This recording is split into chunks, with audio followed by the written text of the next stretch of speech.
love the city of Detroit and love what I do now. It's where I'm from, born and raised. I love it here. It's the grit, it's the opulence, it's all of that. Create something or somebody go tell you what to do. You gotta bet on yourself. This is Container on the Metro, a series uplifting the voices of Detroit creatives across food, art, music, and fashion. I'm Tia Graham. This episode, we'll say what up, though, to Bevlove. The sky is red and burning. 11:30 on a Friday. Morning and I'm swerving. Reckless on the highway. You're hearing Crying at the Beach, a collaboration between Bevlove and Flint's Tunde Olaniran. Bevlove is a Detroit R&B songstress who uses her words to paint pictures over smooth productions. Bevlove grew up understanding the power of music. Like so many Detroiters, church played a huge role in fostering Bev's musical curiosities. The fellowship and hallelujah choruses were all building blocks for the way Bev performs today. We discuss what church meant to her growing up in the city. Oh, wow. I mean, Jesus was everything. Like, I used to hear trains at night, and I thought it was David's trumpets coming. Like, I was deep. I was tied in. I was like... It's happening. I was like, all right, we is going to heaven, y'all. Wrap it up. It's time. Yes, Jesus is coming for me first. But yeah, it was beautiful. The community, the confidence you get from performing in front of people, making people catch the Holy Ghost, like that sort of thing still translates to my music today. Like, I don't want people just sitting there. Like, I want people standing up and shouting. Exactly. And So, which I've yeah. seen at your performances. People are up and dancing, which once again is something that's rare that you don't even really see in the clubs or just in spaces in general anymore. People just coming together and people are dancing and having a good time, which was like, okay, I love here that. we go. I love that. But just staying where we are, talking about being in church, was that where you got your performing, your start, was singing in the choir? Yep, definitely. I mean, I was singing in the choir. Since my mom was a musician, I was at every rehearsal. So I sang in all the choirs, like old people choir, young people. I was in all the choirs. And then once I got to high school, then I started performing, outside of the church as well. But yeah, that's where I started, was church. Music is in Bevlove's blood. Growing up on Schoolcraft and Evergreen on Detroit's West Side with parents who were both musicians. Both were soul singers and instrumentalists. Her mother played the organ and piano, and her father played the kalimba, an African thumb piano, which he taught himself. Being surrounded by creative souls shaped the way Bevlove moves through the world. And with the support of her parents and her church community, she was exposed to Detroit's finest at a young age. I actually grew up in Aretha Franklin's church. So no wonder. Yes. So outside of just my parents, but she would come like maybe twice a year, and she would turn the air conditioner off, and we all had to sit in there and sweat because she didn't want that air on her voice, even if she wasn't singing at church that day. What did that teach you even early on as a vocalist? It taught me boundaries. Like, to this day, if I'm at somebody's house or in the studio and, they want to keep the studio cold, hey, I say it politely, like, hey, can we turn that off? Because Mama Riri told me, honey, that air does mess up. Now, she smoked a pack a day, but we could not put that air on.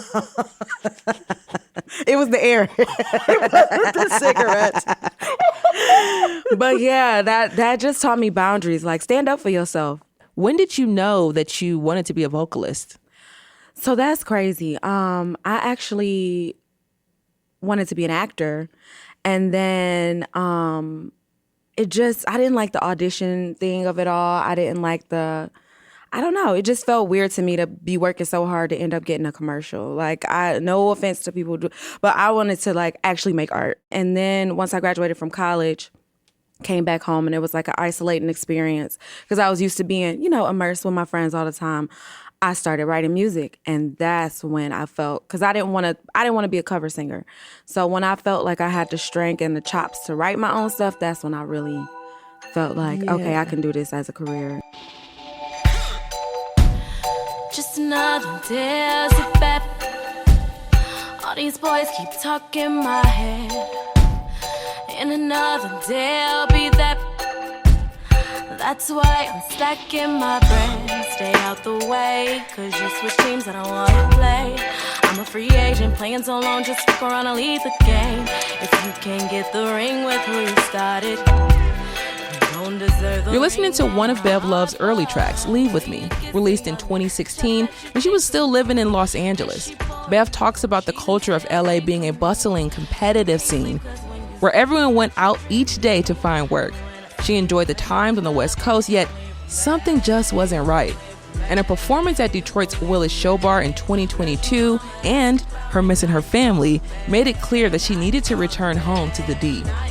While Detroit's arts community was one thing that attracted her back to the city, getting out of her own way and actually releasing the music was a whole other situation. See, I think the most difficult thing for me is what I think for a lot of people is getting in our own way. Mm-hmm. You know, just it's so funny that somebody could give you 1 million compliments and the one thing that replays for you is that one bad YouTube comment. Yep. It's like you wake up in the middle of the night and it's like that one thing would be like, oh, that's why I'm holding on to the rest of my stuff. So, yeah, I think it's just about actually putting everything that I'm sitting on out. My real first run here was 9 years ago with Do What I Say, with Assemble Sound and all of that. And somewhere along the way, it was just like, okay, what do I want my sound to sound like? So I'm sitting on all this music trying to collect my sound instead of putting it out. So I think that's what's been the most difficult for me. Not so much, you know, is it my own merit? It's like, girl, get out your head and get on that paper. Get on that wax. It's a breath of fresh air to hear somebody that sounds so fun and so confident at what they do. Entering Booster, a singer-songwriter, composer, and producer right here from the city of Detroit with his own recording studio. Booster works closely with Bevlove, especially with releasing new music this year. And Booster says he met Bevlove through her sister a few years ago, watched her perform, and instantly felt her spark. He says the two clicked and understood each other artistically. And he also says when it's time to get down to business, Bevlove takes rehearsing and crafting her art seriously while keeping the vibes right. Bev is a hard worker from the standpoint of we still have fun in rehearsals. You know what I'm saying? But at the drop of a dime, Bev would say, all right, let's get back on track, y'all. Like, she's the person that can keep things in line, but not let a good time ruin the frequency of what's going on. And so I really think that her work ethic, as well as her flexible understanding of the people in that environment, really allows for like rehearsal spaces and working with her period to be very, very fun. Yeah, and how would you describe Bevlove's sound, especially like right now? Bev's sound right now is very empowering.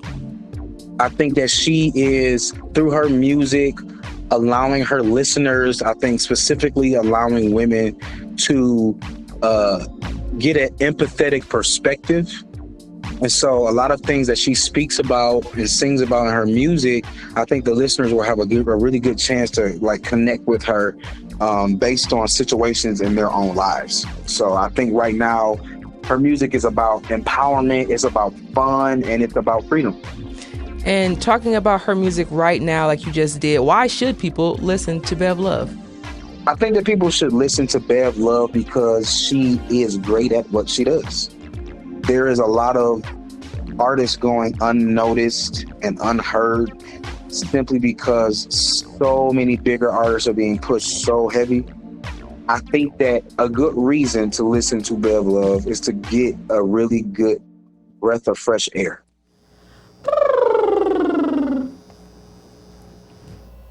Let's just run it through right quick with just the keys.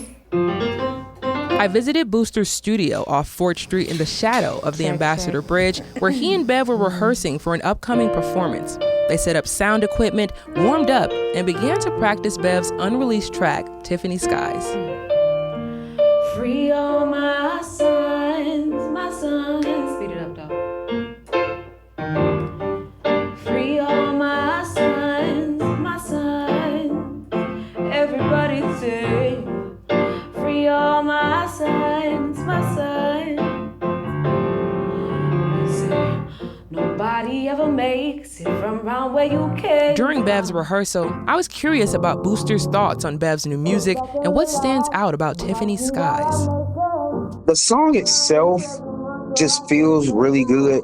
I'll be honest with you. I'm the kind of person where the music itself has to catch my attention. So a lot of times the lyrics take me a minute.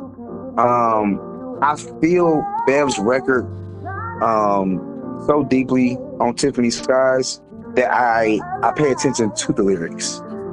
And so it was like being a part of it was really good, being like in the midst of the song, if that makes sense. Yeah, I just think it's a great piece of art. I look at all of these songs as like paintings that Bev is painting, and I think that the strokes on Tiffany's Skies are just very different. Like Tiffany's Sky. Bev has been collaborating with folks like Booster and other producers, hoping to build community through music, helping make a way for the music to move through and out of Detroit to larger audiences. Detroit is a majority Black city, and often due to systemic roadblocks, a lot of opportunities that should be afforded to Detroiters go elsewhere. She says it's unfortunate the money and support haven't been readily available. People try to say that that is a bad thing that it's a majority Black city. And I don't think that's what the bad thing is. I think the opportunities that are not afforded to the Black people here is what's the bad part. Like, give us some more opportunities, make some more opportunities. That's what we do. Detroit makes our own. But if we had industries that weren't like outsourcing or taking advantage of our labor, then it would be even cooler to be a Black city because people could sustain themselves. To you, what does that Detroit look like when we have local artists and local talent here as a community, as one, helping one another? So if that person's on, I'm going to be on, but I'm going to help that person too. Like, what does that look like to you? I think it looks like honesty first. I think it looks like setting aside some egos, which I have done and done my work on. I think it looks like sacrifice. Yeah, we like to chill, but we got to get out. We got to, that was the thing about when I lived in LA. Every day was a move. You got dressed in the morning and you were out all day and you were working. You know what I mean? I think here, because we are such a chill, cool place, that it's like, if it ain't my show, I don't got to go. You know what I'm saying? So I think that is, and we are all artists. Yes. So like, I think that is sometimes be the audience. You know what I'm saying? Or if you do have an opportunity that you see come up, tell your friends. You don't have to tell the people you don't mess with, but tell your friends at least. Don't gatekeep. Don't be the only one that has it. And if you do have those resources, share them.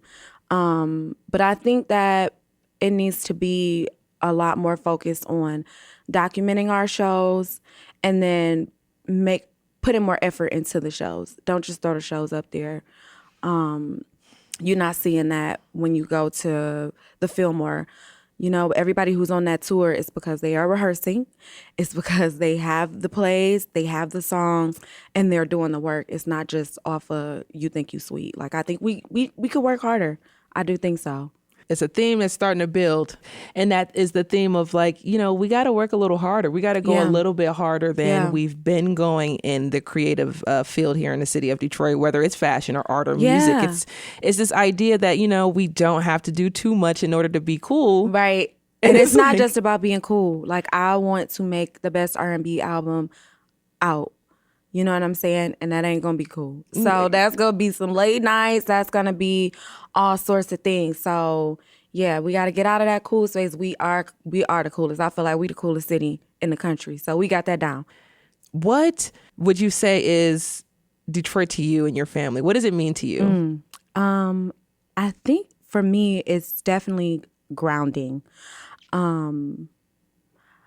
I never used to wonder anything about my self-worth, about who I am, because everybody looked like me. And that was a very unique experience, from, the pastor to the manager to my teachers to the business owners to the mayor. Like, everybody looked like me. So when I went to college, I went to school in Dallas. It was a little bit unearthing. It took the ground from under me. When I was in LA, it kind of took the ground from under me because I didn't have that grounded feeling of safety of home. Even if I go, whatever show I go to here, the music's gonna be good. You know, the food is gonna be good. The people are gonna be cool. You know what I'm saying? So Detroit is, for me, is definitely like the center of a compass. Like wherever I go, I can be like, okay, this is north, this is south because of Detroit. Nobody ever makes it from around where you came from. I say, well, sit back and relax and watch me while I make it. 'Cause I ain't slept in months, so I can't fake it. I want it more than life, I'll suffocate it. It's hot up in my kitchen, you can't take it. And you can't get no cake if you ain't baking. Try not to be jaded. Be glad you're alive. And don't get too faded. 'Cause you're wasting time. It ain't gonna happen till you make it. Chances only happen when you take them. Life's yellow like daisies with Tiffany skies. To keep up with Bevlove, you can follow her on Instagram at BevIncredible and listen to her music, available on all streaming platforms. Container on the Metro is brought to you by WDET in collaboration with the Love Building and the Gilbert Family Foundation. This series is produced by Connor Anderson, Jose Yanis, and me, Tia Graham. Original music is by Sam Bobian, audio editing by Connor Anderson, and our executive producer is David Lyons. To hear new episodes every Monday, subscribe to the Metro's podcast feed on Spotify, Apple Music, and YouTube. Learn more at WDET.org/container.